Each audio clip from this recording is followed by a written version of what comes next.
Bismillah va salatu vassalamu ala rasulillohi va ba'd. Ayol kishini yuzini yopib yurishligi masalasi ulamolarda ixtilofli masala. Buni biz oldingi darslarimizda ham buni ko'p uzoq sharhlab aytgan edik. Hozir men qisqaroq qilib aytaman. Bunda mazhablarda xiloflar bor. Shofiy mazhabda va Hanbali mazhabda ayol kishini hamma joyi avrat deyilgan. Hamma joyi avrat. Ya'ni Abu Hanifa mazhabida va Imom Malikda ya'ni Abu Hanifa rahimahullohda bu ayol kishini yuzi avrat emas, illa qachon fitnaga olib kelsa u ham avrat deganlar. Fitnaga olib kelsa, fitnaga olib kelishligi qanday bo'ladi? Ayol kishi chiroyli bo'lsa, fitnaga olib keladi, erkaklar qaraydi.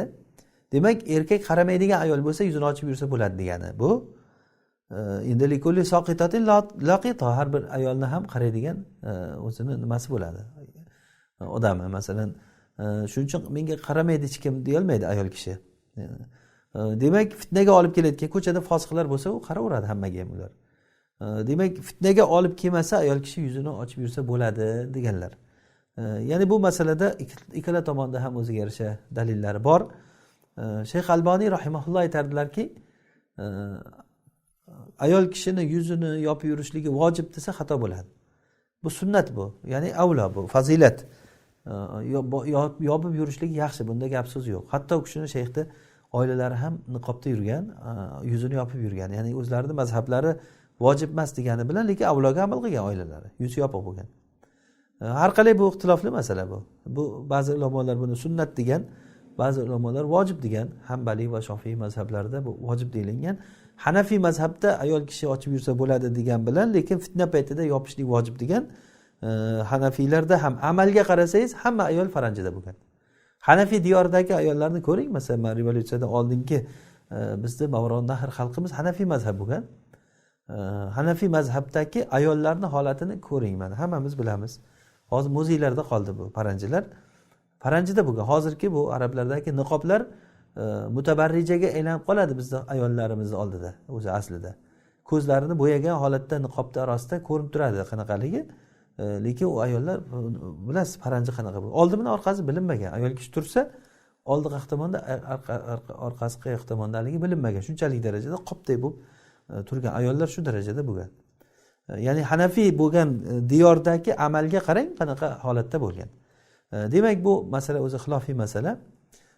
Demak, xilof bo'lgandan keyin bu har kim o'zini ixtiyor qilgan mazhabiga ergashadi bu masalada. Rojih deb o'ylagan masala mazhabiga ergashadi.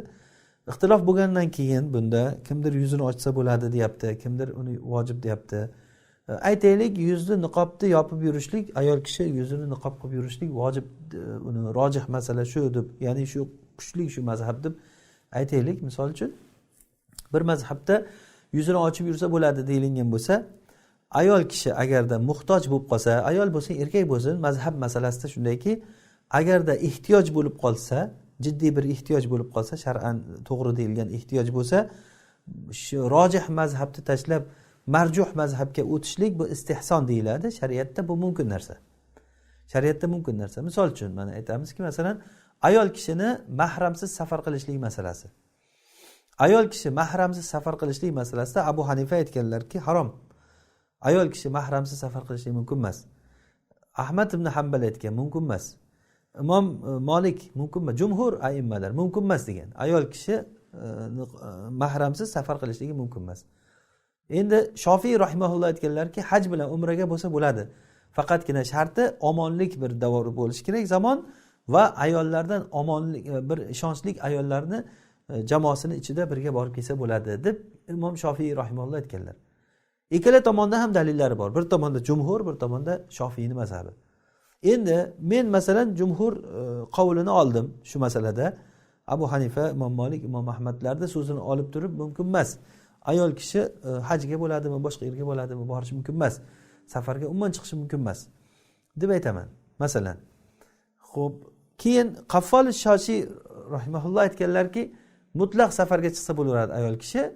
O'sha Shofiy qo'ygan, rahimahulloh qo'ygan nimalari bilan, shartlari bilan. Omonlik bo'lish kerak, fitna bo'lmaslik kerak. Masalan, samolyotga uchirib oladi, ayolini olib chiqib samolyotga mindirib oladi, naryoqdan ahli uni kutib oladi masalan. Bunda hech qanaqangi fitna yo'q, ayol kishi ketyapti, kelyapti, yonida sheriklar bor. Hech qanaqangi bir yomonlik bo'lib ketishligini ehtimoli juda uzoq narsalar bular, shuning uchun mumkin deganlar. Endi hozir rojih mazhabda e'tiqod qilgan odam ehtiyoj bo'lib qolsa, ayolini masalan kasal bo'lib qolgan davolatishlik uchun yoki bir pasport yangilatish uchun yo boshqa narsa uchun juda jiddiy bir sabab bo'lib qoldi, ayol kishini safar qildirmasa bo'lmaydi. Mahram bo'lib boray desa, unga mahram o'zi bora olmaydi, mahram bo'lib. Ba'zi bir sabablar bilan erkak kishi ayoli bilan birga safar qila olmaydi. O'sha paytda ayolini shu marjuh mazhab bilan Shofiy mazhabga muvofiq qilib yoki bo'lsa o'sha Shoshiyni mazhabiga muvofiq qilib shu ayolni mana bu yerda mazhab bor deb uchirib yuborsa bo'ladimi? Ehtiyoj bo'lgan paytda. Yo qiynalib bo'lsa ham turaverish kerakmi odam? Mazhabda turibman deb. Yo'q, ana shunday ulamolar aytishadiki, ruxsat bor. Ya'ni rojih mazhabni tashlab ehtiyoj bor uchun marjuh mazhabga o'tishlik bu istihson deydi. Hozir masalan taloq masalalari ham xuddi shunday. Xotiniga 3 taloqsan desa, birdaniga bitta so'z bilan sen 3 taloqsan desa, jumhur a'immalarda 3 ta taloq tushadi degan. Jumhur butun, ya'ni 4 tala mazhabda ham, bu 4 tala mazhabda ham va boshqa a'immalarda ham 3 ta taloqsan desa 3 ta taloq tushadi degan. Ammo ba'zi a'immalar Ishoq ibn Rahuya va bunga Ibn Taymiya rahimahulloh ergashganlar 3 ta taloqsan desa bitta taloq tushadi deganlar. Endi aytaylik, masalan men jumhur mazhabidaman. Jumhur mazhabida shuni 3 ta taloqdan 3 ta tushdi deb bilaman.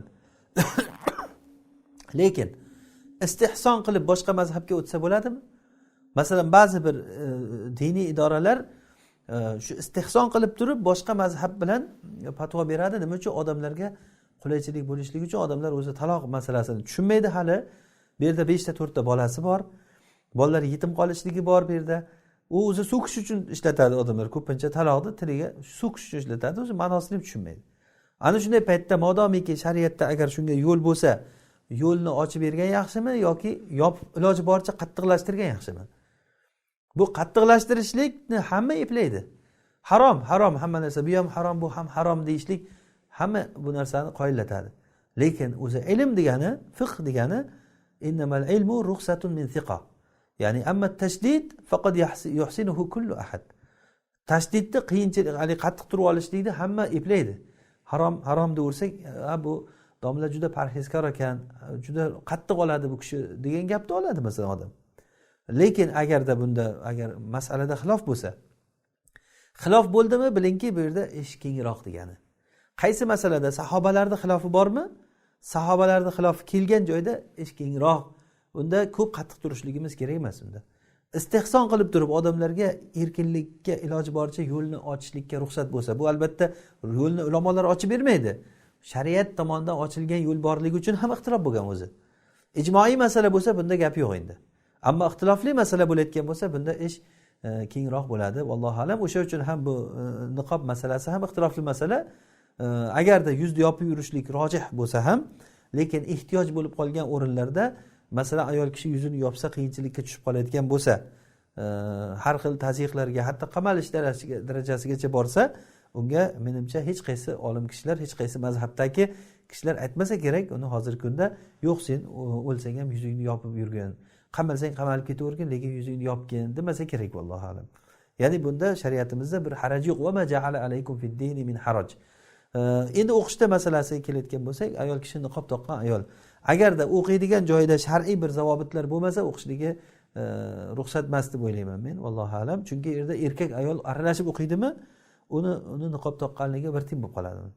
Yonida o'g'il bolalar turgandan keyin bitta stolda o'tirsa, hazil qilsa, huzul qilsa, gaplashsa, har kuni birga bo'lsa, unisi bunga hadiya qiladi, bunisi yaxshi gapiradi, boshqa bo'ladi, fitna bo'ladi. Ya'ni ayol kishini bunday holatda erkaklar bilan aralash o'qishligi bu shar'an mumkin emas bo'lgan narsa.